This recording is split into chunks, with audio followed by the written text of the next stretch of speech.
Welcome to the Techmeme Ride Home for Monday, March 13th, 2023. I'm Brian McCullough. Today, unless it affected you, you might have missed a huge tech story this weekend. But now that depositors to Silicon Valley Bank are being made whole, is the whole crisis averted? Also, Tim Cook is pressing ahead with Apple's headset over the objections of Apple's design team and the varied and complex dilemmas of this new AI reality in two somewhat oppositional segments. Here's what you missed today in the world of tech. Yeah, unless you were personally involved in all this over the weekend, you missed one of the biggest tech stories in a long time. It all happened over the weekend from roughly Friday afternoon to Sunday afternoon. Silicon Valley Bank blew up, everybody freaked out, and then late yesterday, after much gnashing of teeth and rending of garments online, the U.S. Treasury, Federal Reserve, and the FDIC stepped in to say that all Silicon Valley Bank depositors would be made fully whole and their money would be available today. So far today, I haven't seen anything from anyone to say that this isn't proving to be the case. So it sort of seems what could have been a huge crisis has been averted, though more on that in a second. Let me give you a direct example of what people were dealing with this weekend. One of our Ride Home Fund portfolio companies was able to get its entire $3 million treasury out of Silicon Valley Bank and emailed over the weekend to say they were safe. Another emailed to tell me that their £13 million treasury was all locked up in the UK arm of Silicon Valley Bank, and they had access to only about £200,000, which was problematic because they were about to spend $2 million on an acquisition, which might not happen even now. They're one of these roll-up companies. I haven't told you about them on the show yet. But here's another example that is maybe more tangible. Another of our portfolio companies had $600,000 in the bank. They're a team of 6. They were just starting to raise their A round, figured they had enough runway to hopefully get that done. But they emailed on Saturday to say all of that money was tied up in Silicon Valley Bank, and they had payroll coming on Wednesday. They didn't know what to do, like should they lay everyone off? Founders stop paying themselves. We knew that they would have access to at least $250,000 of that FDIC-insured money, but until yesterday afternoon, we didn't know if any more was coming or when. They could maybe make it 2 months on $250,000, even cutting every cost under the sun, but what if that was all they would ever see? Or almost worse, what if they could only get, 70 cents on the dollar of their $600,000, and that would take weeks or months to see even that? That's what was playing out across the entire startup landscape this weekend. And then the Fed stepped in and said, no worries, every depositor will be made 100% whole. You'll have access to all of your money today. Again, until I hear otherwise, that seems to have happened and seems to have made this crisis just poof, go away. By the way, HSBC this morning announced plans to acquire Silicon Valley Bank UK for £1, citing strategic sense for our business. As of March 10th, Silicon Valley Bank UK had £5.5 billion in loans and £6.7 billion in deposits. So it sounds like HSBC is basically acquiring the British arm and thereby backstopping all deposits there. Hopefully that's true for that one startup. So what can I tell you? Huge stress, huge story. Now it's over? It kind of remains to be seen. Whisper it softly, but all banking stocks are getting hit this morning, especially other regional bank stocks. And if that becomes a problem, I don't know. The problems in tech might pale in comparison to the problems all across the economy, which gives me the chance to say I do regret the segment I did about Silicon Valley Bank being a poorly run regional bank on Friday's episode. In my defense, it was what I was feeling at the time, but over the weekend when the sky was falling, it did feel a bit churlish on my part, and I considered even taking the episode down, but I felt like that would be dishonest of me, so I kept it up, though I would note others have made the same point I did subsequently, quoting CNBC. Longtime clients and others with intimate knowledge of how Silicon Valley Bank operated say the bank did itself no favors between the bank's refusal to upgrade its technology to meet the demands of modern-day businesses and its treatment of many startup customers. SVB's problems extended beyond its risk profile and a challenging economy. An ex-SVB manager who worked on risk initiatives and asked not to be identified said the bank remained technologically stagnant even as it was a haven for startups that had an eye for cutting-edge software and products. As she described it, quote, the back end of the bank is all bubblegum and wires, end quote. But to give both sides of this, here is Mike Moritz in the Financial Times talking about what Silicon Valley Bank meant to the startup ecosystem all these decades. Quote, Before Silicon Valley Bank sprang to life, it was difficult, if not impossible, for a startup to secure a relationship with a large established bank. Small West Coast technology companies were incomprehensible or insignificant to the large East Coast banks, whose customers included international airlines, heavy industry, and nationwide retailers. SVB was like the cherished local market, where people behind the counters know the names of their customers, have a ready smile, but still charge the going price when they sell a cut of meat. When a small tech business ran into difficulties, we knew we would get a sympathetic hearing, but also that we would have to pay the piper. When a community loses its bank, whether in a Tuscan hill town or on the coast of the Pacific, it's like having a death in the family. Once again, the fates of thousands of small technology companies and the vitality of the startup economy will be back in the hands of strangers, and the U.S. will be all the poorer, end quote. One more thing that needs to be said about all this, and that is, this was a bank run. Silicon Valley Bank was shivved by the very investors and startups, as Moritz just pointed out, that it did so much to nurture for so many years. I've heard dozens of stories of folks, founders, even individuals with individual money at the bank, all racing on Thursday night, Friday afternoon to get their money out. Had everyone not done so, the consensus seems to be Silicon Valley Bank could have survived. But such is the nature, the prisoner's dilemma of a bank run. That one portfolio company that told me they got their money out on Thursday night, are they morally superior or inferior to those other startups that did not? At the very least, they saved themselves and their employees a weekend of stress that everyone else experienced. And here's how Ben Thompson summed it up this morning, quote, "When the stakes are so high and one perceived opportunity space increasingly narrowed, every decision becomes a prisoner's dilemma. And in retrospect, what happened to Silicon Valley Bank becomes inevitable. Moreover, it probably won't be the only bad outcome of this new environment. It's hard to understand the value of trust until it's gone, and the full accounting of what has been lost will take years. The irony in this loss of trust is that the ultimate driver is tech itself. What made the Silicon Valley Bank run unique was the ease with which its customers could execute withdrawals and the speed with which news of Silicon Valley Bank's impending demise spread.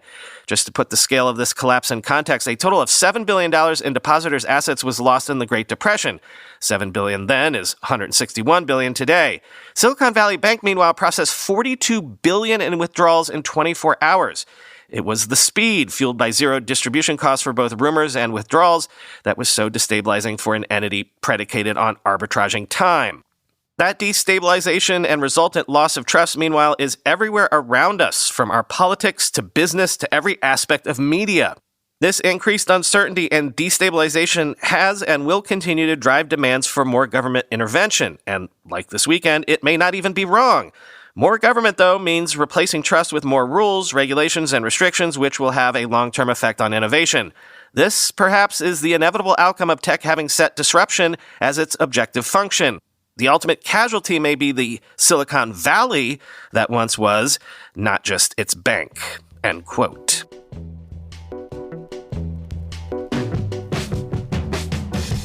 I do also need to note that Signature Bank has also been shut down as U.S. regulators cited a systemic risk exception, just as they did when they announced their SVB decision yesterday, announcing that all of Signature's depositors will be made whole. This is notable because Signature Bank is another huge bank that banked crypto. Quote, "Signature is one of the main banks to the cryptocurrency industry, the biggest one next to Silvergate, which announced its impending liquidation last week. It had a market value of $4.4 billion as of Friday after a 40% sell-off this year, according to FactSet. As of December 31st, Signature had $110.4 billion in total assets and $88.6 billion in total deposits, according to securities filings. To stem the damage and stave off a bigger crisis, the Fed and Treasury created an emergency program to backstop all deposits at both Signature Bank and Silicon Valley Bank using the Fed's emergency lending authority. The FDIC's deposit insurance fund will be used to cover depositors, many of whom were uninsured due to the $250,000 cap on guaranteed deposits. While depositors will have access to their money, equity and bondholders at both banks are being wiped out, a senior Treasury official said," end quote.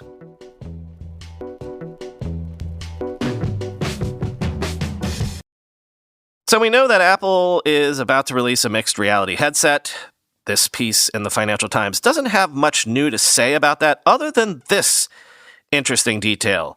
According to them, Tim Cook has pressed ahead with the mixed reality project over the objections of Apple's designers who wanted to wait until the tech caught up with something that would make this new product more mainstream palatable.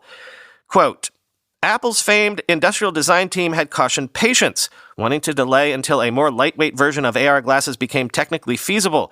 Most in the tech industry expect that to take several more years.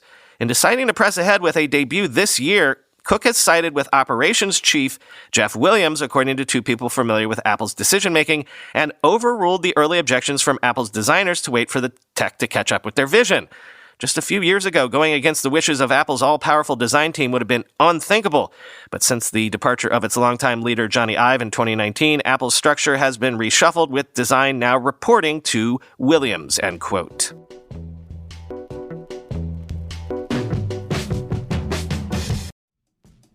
Last time we spoke about Relationship Hero, I mentioned a key use case of getting over a breakup or moving on from an ex.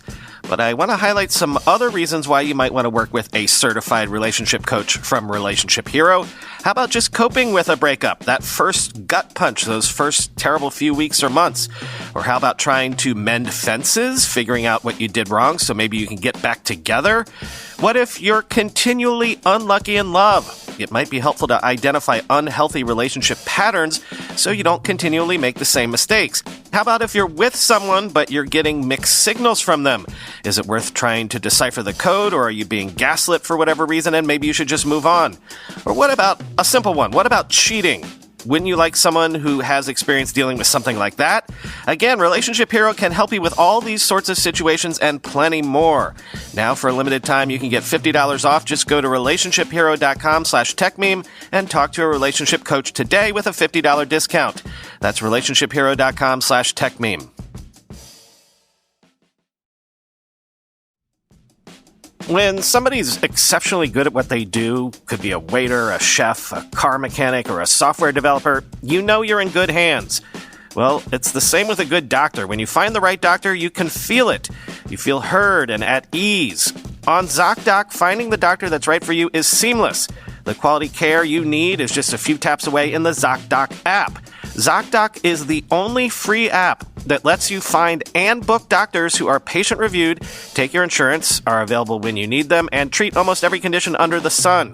Surprise twists might work for podcasts, but maybe not for medical care. With ZocDoc, there are no alarms and no surprises. Choose from thousands of patient-reviewed doctors and specialists, browse doctor profiles, upload and verify your insurance information, and get the care you need.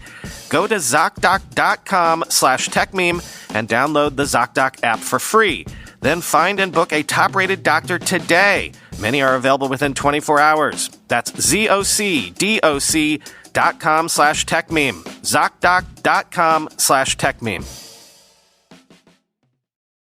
Two stories now about all this new AI stuff, but specifically, as I think I mentioned previously, some things that everybody needs to keep their eye on. And the first one is this. Can this latest generative AI stuff get cheaper and more efficient?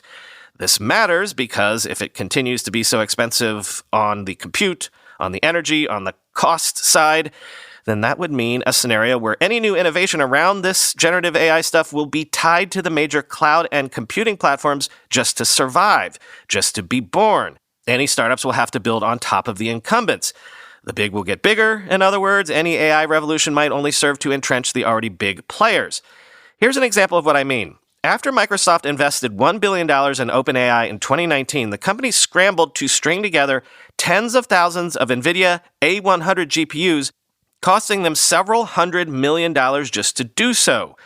Quoting Bloomberg, when Microsoft invested $1 billion in OpenAI in 2019, it agreed to build a massive cutting-edge supercomputer for the artificial intelligence research startup.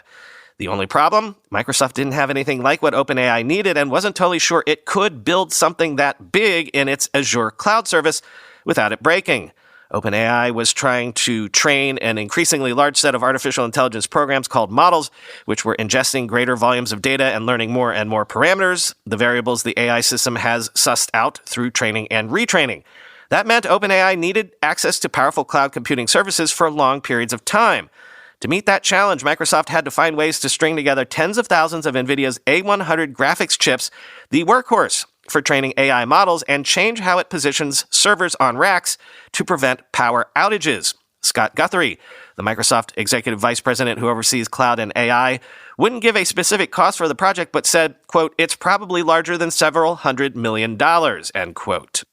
Microsoft uses that same set of resources it built for OpenAI to train and run its own large artificial intelligence models, including the new Bing search bot introduced last month.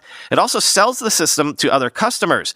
The software giant is already at work on the next generation of the AI supercomputer, part of an expanded deal with OpenAI in which Microsoft added $10 billion to its initial investment. We didn't build them a custom thing. It started off as a custom thing, but we always built it in a way to generalize it so that anyone that wants to train a large language model can leverage the same improvements, said Guthrie in an interview. That's really helped us become a better cloud for AI broadly, end quote. Training a massive AI model requires a large pool of connected graphics processing units in one place, like the AI supercomputer Microsoft assembled. Once a model is in use, answering all the queries users pose, called inference, requires a slightly different setup.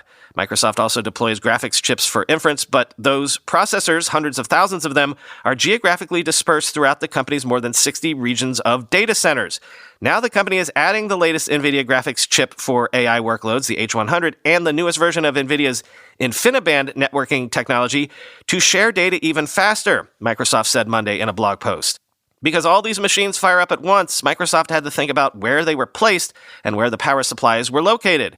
Otherwise, you end up with the data center version of what happens when you turn on a microwave, toaster, and vacuum cleaner at the same time in the kitchen, Guthrie said. The company also had to make sure it could cool off all those machines and chips and uses evaporation, outside air in cooler climates, and high-tech swamp coolers in hot ones, said Alistair Spears, director of Azure Global Infrastructure. Microsoft is going to keep working on customized server and chip designs and ways to optimize its supply chain in order to wring any speed gains, efficiency, and cost savings it can, Guthrie said, end quote.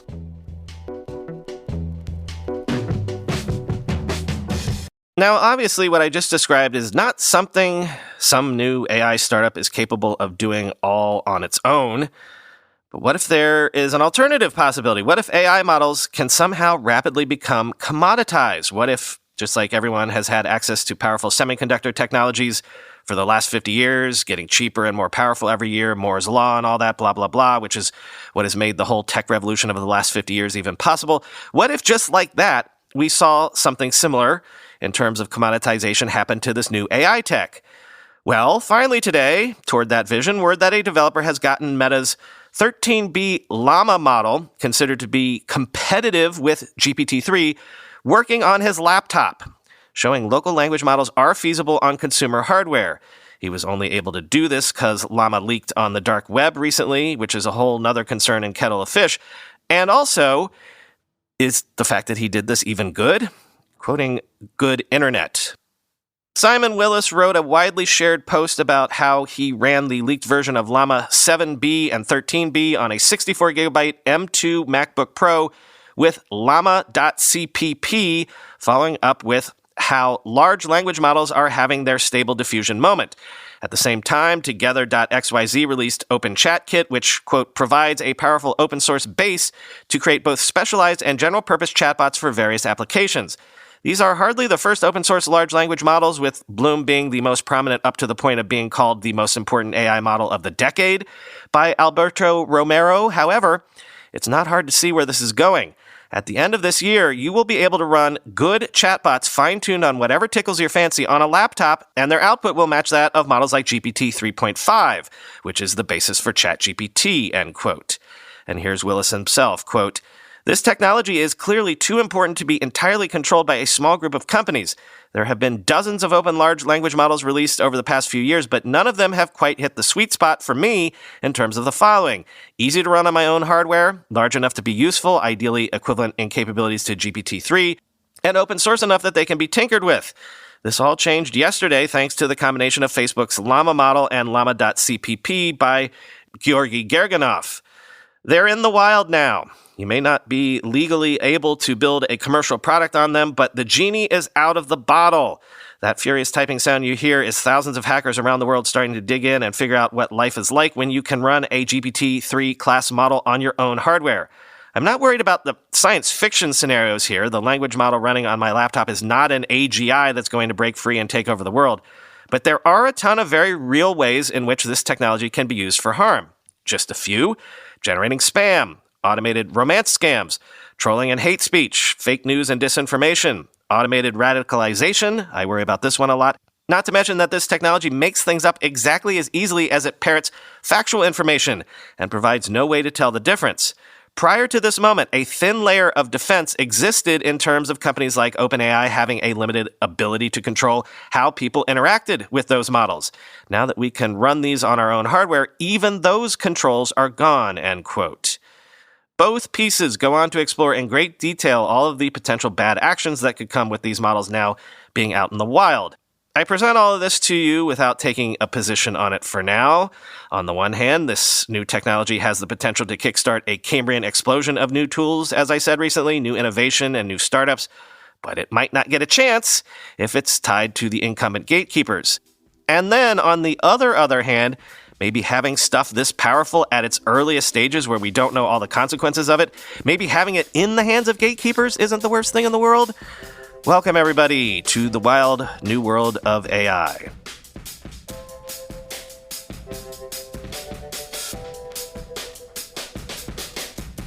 NFYT, TTYT, which is short for nothing for you today. Talk to you tomorrow.